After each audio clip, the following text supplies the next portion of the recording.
আসসালামু আলাইকুম, সবাইকে স্বাগত জানাচ্ছি লার্নিং গ্যালাক্সির অনলাইন ক্লাসে। বন্ধুরা, তোমরা জানো আমরা গত ক্লাসে আলোচনা করেছিলাম গণিতের মুনাফার প্রথম ধাপ নিয়ে। আমরা আজকের ক্লাসে আলোচনা করব মুনাফার পরবর্তী ধাপ নিয়ে। তো চলো বন্ধুরা, শুরু করা যাক আমাদের আজকের অনলাইন ক্লাস।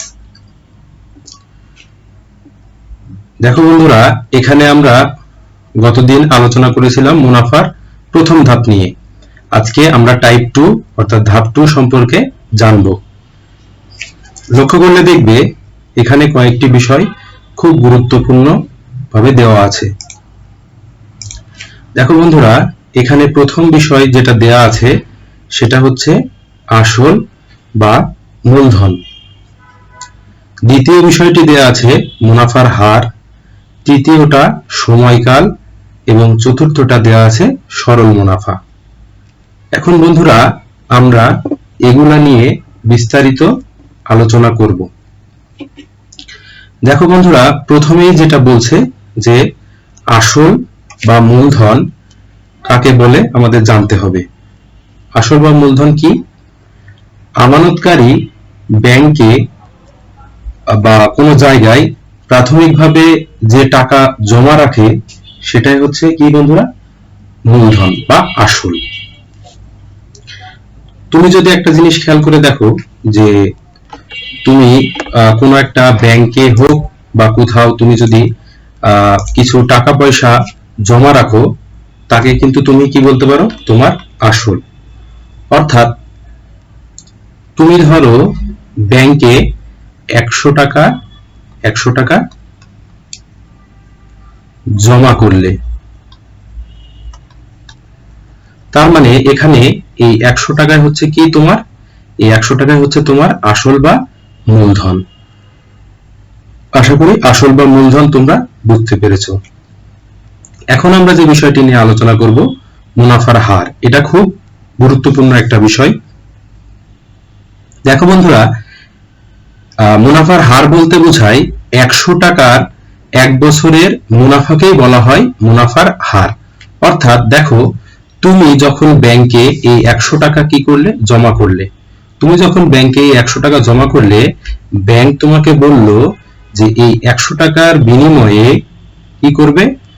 পরবর্তী এক বছরে তোমাকে 10 টাকা দিবে। তাহলে কি হলো? তুমি 100 টাকা জমা করলে, ব্যাংক তোমাকে বলল এক বছর পরে তোমাকে আরো 10 টাকা এক্সট্রা দিবে। অর্থাৎ এই 10 টাকাই হলো তোমার মুনাফা বা মুনাফার হার। অর্থাৎ দেখো, এই 100 টাকায় তুমি পাচ্ছ কয় টাকা? 10 টাকা। কয় বছরে? এক বছরে। অর্থাৎ তোমার 10% হচ্ছে কি মুনাফার হার। আশা করি বন্ধুরা মুনাফার হার সম্পর্কে তোমরা বুঝতে পেরেছো। পরবর্তীটা বলছে সময়কাল। দেখো, সময়কাল বলতে বোঝায় যে সময়ের জন্য মুনাফা হিসাব করা হয় তা এর সময়কাল বা তাকেই সময়কাল বলে। এখানে খেয়াল করে দেখবো বন্ধুরা, তুমি 100 টাকা জমা করেছিল কয় বছরের জন্য? এক বছরের জন্য। সুতরাং এই এক বছর হচ্ছে তোমার সময়কাল। তুমি চাইলে 2 বছরের জন্য রাখতে পারো, 3 বছরের জন্য রাখতে পারো। যেই সময় ধরে রাখবা এইটাকেই বোঝাবে সময়কাল। আচ্ছা বন্ধুরা, আশা করি সময়কালটা বুঝতে পেরেছো। আমাদের পরবর্তী স্টেপ হচ্ছে সরল মুনাফা। এটা খুব গুরুত্বপূর্ণ একটা বিষয়। দেখো বন্ধুরা, প্রতি বছর সরল মুনাফা কাকে বলে এটা আমরা সম্পর্কে জানবো। প্রতি বছর শুধু প্রারম্ভিক মূলধনের উপর যে মুনাফা হিসাব করা হয় তাকেই বলা হয় কি? সরল মুনাফা। শুধু মুনাফা বলতে সরল মুনাফা বোঝায়। অর্থাৎ দেখো, তুমি যখন এই 100 টাকা রেখেছিলে ব্যাংকে, ব্যাংক তোমাকে বলেছিল কত দিবে? এক বছরে 10 টাকা দিবে। এই 10 টাকায় হচ্ছে কি বন্ধুরা? তোমার সরল মুনাফা। এই 10 টাকা কি? সরল মুনাফা। বোঝা গেছে? আশা করি বুঝতে পেরেছো। তাহলে আমরা এখানে আমাদের আলোচ্য বিষয় ছিল কি? এই মুনাফার অঙ্ক করার জন্য আমাদের এই 4টা বিষয় খুব ভালোভাবে মনে রাখতে হবে। কি কি? আসল বা মূলধন কি, মুনাফার হার কি, সময়কাল কি এবং সরল মুনাফা কি, তাহলে আমরা মুনাফার এই অঙ্কগুলা করতে পারবো। এখন বন্ধুরা আমরা পরবর্তী ধাপে যাই। দেখো বন্ধুরা, এখানে টাইপ 2 তেই একটা সূত্র দেওয়া আছে, এই সংক্রান্ত আমরা আলোচনা করব। এখানে সূত্রটা কি দেওয়া আছে বন্ধুরা? এখানে সূত্রটা দেওয়া আছে I ইকুয়াল পি এন আর। আমাদের মুনাফার অঙ্ক করার জন্য এই সূত্রটা খুব গুরুত্বপূর্ণ এবং আমাদের মনে রাখতেই হবে। দেখো বন্ধুরা, এখানে আমরা কোনটাকে কি বলে একটু জেনে নেই। অর্থাৎ এখানে আই আছে, পি আছে, এন আছে এবং আর আছে।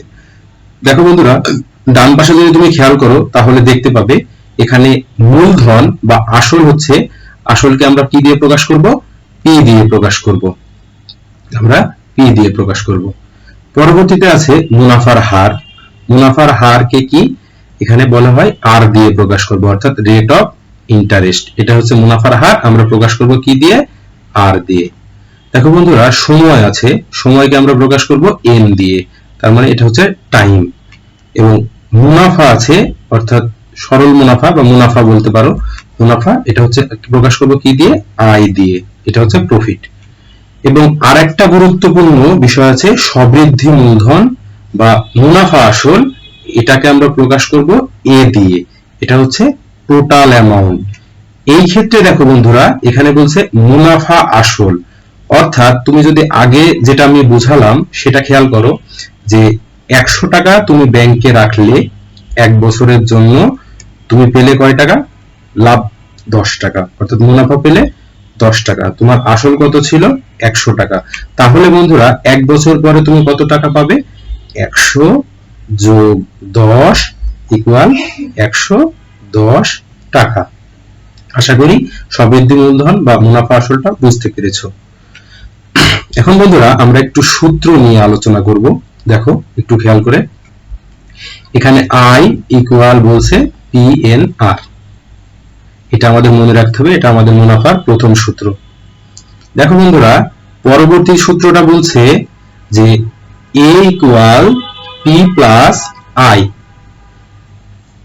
এখানে আমরা জানি যে আই কি, পি কি, এন এবং আর কি সেটা আমরা জানি, এই ক্ষেত্রেও আমরা জানি। সো এইখানে একটা জিনিস খেয়াল করলে দেখবে যে যদি আমি এই এ ইকুয়াল পি প্লাস যে আই আছে, এইখানে দেখো একটু খেয়াল করে যে আমার এই আই এর একটা ভ্যালু আছে, আই এর একটা কি আছে? ভ্যালু আছে। তো সুতরাং দেখো আমি পি প্লাস এখানে আই এর ভ্যালুটা আমি কি করতে পারি বন্ধুরা? বসাতে পারি। সো এখানে যদি আমরা পি এন আর বসাই, পরবর্তীতে আমরা যদি এখান থেকে পি কমন নেই, তাহলে কি থাকে বন্ধুরা? 1 প্লাস কি থাকে? এন আর, এন আর বা আর এন ও বলতে পারো, অনেক ক্ষেত্রে আর এন বলে, যেটাই বলো সমস্যা নাই। তো এটাও একটা সূত্র, অর্থাৎ এ ইকুয়াল, এই সূত্রটাও আমরা ব্যবহার করতে পারি, এ ইকুয়াল পি ইন্টু 1 প্লাস আর এন বা এন আর। এই এ ইকুয়াল পি প্লাস আই থেকে এ ইকুয়াল পি ইন্টু 1 প্লাস আর এন, এটা আমরা বের করতে পারলাম। দেখো বন্ধুরা, লাস্টে একটা কথা বলছে সূত্র, যে 4 নাম্বারটা, অর্থাৎ আমরা কিন্তু 3 নাম্বার সূত্রটা বের করে ফেলেছি। 1 নাম্বার সূত্রটা কি ছিল? আই ইকুয়াল পি এন আর।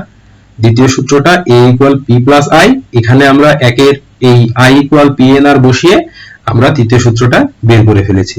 চতুর্থ ক্ষেত্রে বলছে দেখো মুনাফা আসল, অর্থাৎ এখানে মুনাফা আসল নিয়ে আলোচনা করছে। সেই ক্ষেত্রে দেখো মুনাফা আসল বলতে আমরা জানি কি? আসল প্লাস মুনাফা। এখানে প্রকাশ করবে কি? মুনাফা আসল আমরা জানি, মুনাফা আসলকে কি দ্বারা প্রকাশ করে? এ দ্বারা প্রকাশ করে। সুতরাং এ অর্থাৎ টোটাল অ্যামাউন্ট। এখানে আসল কি? আসল আমরা জানি প্রকাশ করে পি দিয়ে এবং মুনাফা প্রকাশ করে আই দিয়ে। সুতরাং আমরা এটা বুঝতে পেরেছি। দেখো এখানে একটু পরিবর্তন করা যেতে পারে। কি করতে পারি আমরা? যে আমরা যদি এখানে বা দিয়ে একটা কাজ করতে পারি, কি করতে পারি? P equal A minus I করতে পারি। এখান থেকে আমরা চাইলে আই এর ভ্যালু বের করতে পারি। তাহলে আই ইকুয়াল কি হবে বন্ধুরা? এ মাইনাস পি। দেখো এই সূত্র ব্যবহার করে আমরা চাইলে এ এর ভ্যালু বের করতে পারবো, পি এর ভ্যালু বের করতে পারবো, আই এর ভ্যালু বের করতে। এই সূত্রগুলা আমাদের এই মুনাফার অঙ্ক করার জন্য খুব গুরুত্বপূর্ণ। আশা করি সূত্রগুলা তোমরা ভালোভাবে দেখবে, বুঝবে এবং মনে রাখার চেষ্টা করবে। এগুলা মনে রাখতে পারলে তোমরা ভালোভাবে মুনাফার অঙ্কগুলা করতে পারবে। চলো বন্ধুরা, আমরা একটা উদাহরণ দেখে একটু সূত্রগুলা অ্যাপ্লাই করার চেষ্টা করি। দেখো, উদাহরণ 1, মুনাফার একটা অঙ্ক আমরা সমাধান করব। কি বলছে প্রথমেই দেখো, রমিত সাহেব ব্যাংকে 5,000 টাকা জমা রাখলেন এবং ঠিক করলেন যে আগামী 6 বছর তিনি ব্যাংক থেকে টাকা উঠাবেন না। ব্যাংকের বার্ষিক মুনাফা 10% হলে 6 বছর পর মুনাফা কত পাবেন? খুব সুন্দর করে বুঝতে হবে বন্ধুরা। এখানে আমাদের প্রথম যে অঙ্কটা, সাধারণত সব অঙ্কের ক্ষেত্রেই প্রথমে খেয়াল করতে হবে, একটা অঙ্কটা খুব ভালোভাবে করতে হবে এবং খেয়াল করতে হবে এই অঙ্কের মধ্যে কি কি দেওয়া আছে। সুতরাং আমি যদি ডান পাশে খেয়াল করি, যে লিখি দেওয়া আছে কি কি, সেটা আমি বের করব। আচ্ছা, দেখো বন্ধুরা, প্রথমে যদি আমি খেয়াল করি কি দেওয়া আছে, আমার এখানে দেখো 5,000 দেওয়া আছে। কি বলছে, রমিত সাহেব ব্যাংকে 5,000 টাকা জমা রাখলেন। তাহলে এটা জমা, যে আমরা আগেই পড়েছি যে টাকাটা ব্যাংকে জমা করা হয় বা কোথাও জমা করা হয়, সেটা হচ্ছে আমাদের আসল। আসলকে আমরা কি দিয়ে প্রকাশ করি? পি। সুতরাং পি ইকুয়াল 5,000 টাকা। 5,000 টাকা আমরা ব্যাংকে জমা করছি, সুতরাং পি ইকুয়াল 5,000 টাকা। আর কি আছে বন্ধুরা? দেখো, এখানে 10% আছে। আমরা কি বলেছিলাম? মুনাফার হার, তাকে কি দিয়ে প্রকাশ করা হয়? আর দিয়ে। তাহলে এখানে আর কি? 10%। এটাকে আমরা বলতে পারি 10/100 টাকা। দেখো বন্ধুরা, আরেকটা জিনিস দেওয়া আছে, তিনি কয় বছর পর্যন্ত ঠিক করেছেন যে টাকা তুলবেন না? বছর দেওয়া আছে, 6 বছর। সুতরাং এই 6 হচ্ছে কি বন্ধুরা? সময়। তাহলে 6 বছর। এখন বন্ধুরা আমরা সূত্র করব, অর্থাৎ আমরা যে সূত্র জানি সেই সূত্র অ্যাপ্লাই করব। আমরা কি জানি? তাহলে লিখব, আমরা জানি I ইকুয়াল PNR। আমরা এটা জানি। তাহলে আমরা এখানে করতে পারবো কি? P এর ভ্যালু বসাবো 5,000 ইনটু, দেখো এখানে আমরা N এর ভ্যালু কত? 6 ইনটু R এর ভ্যালু হচ্ছে 10/100। সুতরাং আমরা এখানে কি করতে পারি? দেখো, এটা কাটতে পারি। তাহলে উপরে কি থাকে? 50 ইনটু 6 ইনটু 10, অর্থাৎ 300 ইনটু 10, অর্থাৎ 3,000 টাকা। 3,000 টাকা আমাদের কি বেরোলো? আয়। আচ্ছা, দেখো বন্ধুরা, এটা আমাদের কিন্তু আছে বন্ধুরা। আয় কি? আয় হচ্ছে আমাদের মুনাফা। তাহলে আমাদের মুনাফা বের হয়ে গেছে। অর্থাৎ আমি যদি রবিত সাহেব 5,000 টাকা যদি ব্যাংকে রাখেন এবং 10% যদি তার মুনাফা হয়, তাহলে 6 বছর পর তিনি মুনাফা কত পাবেন? 3,000 টাকা। কিন্তু আমাদের বের করতে বলছে যে 6 বছর পর তিনি মুনাফা কত পাবেন? 3,000 টাকা। তাহলে আমরা কি বলতে পারি? যে তিনি 6 বছর পরে কয় টাকা মুনাফা পাবেন? 3,000 টাকা মুনাফা পাবেন। এখন বন্ধুরা, যদি দেখো যে এখানে বলছে যে মুনাফা আসল কথা যদি বলা থাকে, অর্থাৎ 6 বছর পর মুনাফা আসল কত হবে, এরকমও থাকতে পারে। এখানে বলছে যে 6 বছর পর মুনাফা কত পাবেন। তো মুনাফার কথা আমরা এখানে বের করে ফেলেছি যে মুনাফা পাবে 3,000 টাকা। বাট এখানে যদি থাকতো যে 6 বছর পর তিনি মুনাফা আসল সহ কত পাবেন, এরকম যদি থাকতো, সেই ক্ষেত্রে আমরা আবার আরেকটা সূত্র করতাম, সেটা হচ্ছে মুনাফা আসলের সূত্র। তাহলে এটা কি হবে বন্ধুরা? মুনাফা আসল সমান আমরা কি জানি? একদম সহজ বিষয়। কি হবে? আসল যোগ মুনাফা। তাহলে আমাদের আসল আমরা জানি, কারণ তিনি 5,000 টাকা জমা করেছিলেন। তাহলে 5,000 টাকা আমাদের কি হবে বন্ধুরা? আসল। আর মুনাফা কত হবে? 3,000। তাহলে টোটাল কত হলো? 8,000 টাকা। তাহলে এই ক্ষেত্রে দুইটা উত্তর। অর্থাৎ যদি আমাদের বলে যে 6 বছর পর মুনাফা কত পাবেন, সেই ক্ষেত্রে আমরা শুধু মুনাফাটা উল্লেখ করব, অর্থাৎ মুনাফা তিনি 3,000 টাকা পাবেন, এটা আমরা বের করে ফেলেছি। আর যদি বলতো যে 6 বছর পর তিনি মুনাফা আসলে কত পাবেন, সেই ক্ষেত্রে আমরা মুনাফা আসলের সূত্র দিয়ে আসল এবং মুনাফা যোগ করে 8,000 টাকা এটা আমরা উত্তর হিসেবে লিখব। আশা করি বন্ধুরা উত্তরটা বুঝতে পেরেছো, মুনাফার সূত্রগুলো বুঝতে পেরেছো। এখন বন্ধুরা তোমাদের জন্য আমরা একটা বাড়ির কাজ দিব, যেটা তোমরা চেষ্টা করবে নিজেরা। যদি তোমরা না পারো সেই ক্ষেত্রে আমরা পরবর্তী ক্লাসে এটা সমাধান করে দিব। দেখো বন্ধুরা, এখানে একটা বাড়ির কাজ দেওয়া আছে। বাড়ির কাজটা কি? বার্ষিক শতকরা মুনাফার হার 10.5 টাকা হলে 2000 টাকার 5 বছরের মুনাফা কত হবে? তাহলে বন্ধুরা এখানে প্রথমে আমি কি বলেছিলাম, যে কোনো একটা অঙ্ক ভালোভাবে পড়বা এবং এক নম্বরে কি, এক নম্বর হচ্ছে পড়বা ভালো করে, দেন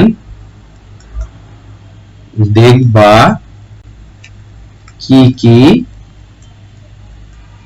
দেওয়া আছে, এরপরে তোমরা অঙ্কটা করা শুরু করবা। ইনশাআল্লাহ তোমরা অঙ্কটা পারবা। সো এতক্ষণ লার্নিং গ্যালাক্সির সাথে থাকার জন্য তোমাদের সবাইকে ধন্যবাদ। আমরা পরবর্তীতে আমাদের আরো ভিডিওতে মুনাফার বিভিন্ন ধাপ সম্পর্কে আলোচনা করব। তত সময় পর্যন্ত তোমরা আমাদের সাথে থাকো, লার্নিং গ্যালাক্সির সাথে থাকো। সবাইকে আবারও ধন্যবাদ।